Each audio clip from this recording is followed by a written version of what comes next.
یہ جماعت نہیں ہے، آئیڈیالوجی ہے۔ یہ کس کی کوئی بہت ساری جماعتوں کا مجموعہ نہیں ہے، یہ بہت ساری جماعتوں کی خدا نہ خواستہ کھچڑی نہیں ہے، یہ ایک آئیڈیالوجی ہے۔ آئیڈیالوجی ایسے ختم نہیں ہوتی ہے۔ یہی نعرہ پاکستان کے صدر جناب آصف علی زرداری صاحب نے لگایا کہ پاکستان کھپے، کچھ بھی ہو جائے پاکستان کھپے۔ ذاتی رائے کو کسی سیاسی فیصلے میں نہیں لاتا۔ آج بھی وہ بہت زیادہ صبر، تحمل اور سیاسی بصیرت کا مظاہرہ کرتے ہوئے نظر آتے ہیں۔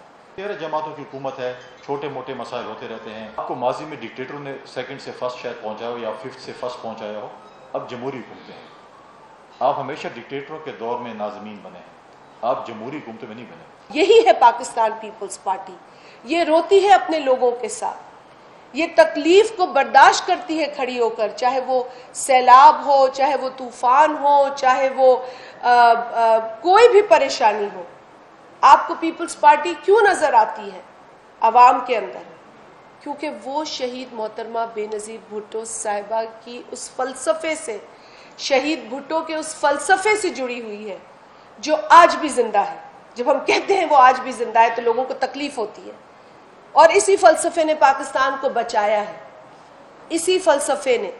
اور یہی نعرہ پاکستان کے صدر جناب آصف علی زرداری صاحب نے لگایا کہ پاکستان کھپے، کچھ بھی ہو جائے پاکستان کھپے۔ اور آج بھی ہم یہ کہتے ہیں کچھ بھی ہو جائے پاکستان کھپے۔ اسی لیے ہم نے بڑی شدت سے 9 مئی کے واقعے کو، جتنے بھی واقعات پیش آئے 9 مئی کو 10 مئی کو، ہم نے بڑی شدت سے ان کو ریجیکٹ کیا، بڑی شدت سے اس کی ہم نے مذمت کی۔ صرف اس لیے نہیں کہ ہمارا سیاسی اختلاف ہے اس جماعت سے، بلکہ اس لیے کیونکہ ہم نے لہو دیا ہے، ہم نے خون دیا ہے، ہم نے اپنے کارکنان کو کھویا ہے، ہم نے اپنے لوگوں کو گوایا ہے، ہم نے اپنے لیڈران کو کھویا ہے، ہم نے شہید محترمہ بے نظیر بھٹو صاحبہ کو کھویا ہے۔ اس پورے عمل میں یہاں پر تو لوگ آدھا گھنٹہ جیل نہیں جا سکتے، شہید محترمہ نے تو سکھر جیل کی وہ گرمی دیکھی ہے جو کسی کے تصور میں نہیں ہو سکتی کہ وہ کتنی شدت برداشت کر چکی۔ انہوں نے کون کون سی صحبتیں برداشت نہیں کی۔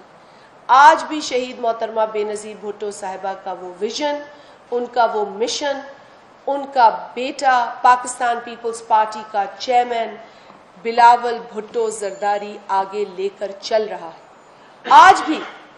آج بھی وہ اپنی ذاتی رائے کو کسی سیاسی فیصلے میں نہیں لاتا۔